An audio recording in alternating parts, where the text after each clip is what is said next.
આપણું શરીર લાખો કરોડો અસંખ્ય કોષોનું બનેલું છે. સામાન્ય રીતે જૂના કોષો નાશ પામે છે અને નવા કોષો બનતા હોય છે અને તેનું વિભાજન થતું હોય છે.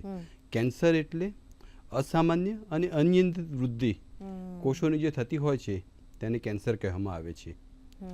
તેના લીધે કેન્સરની ગાંઠ થતી હોય છે અને તે પછી લસિકા ગ્રંથિ અથવા તો લોહી દ્વારા એટલે કે બ્લડ દ્વારા શરીરના અન્ય ભાગોમાં ફેલાવો એનો થતો હોય છે.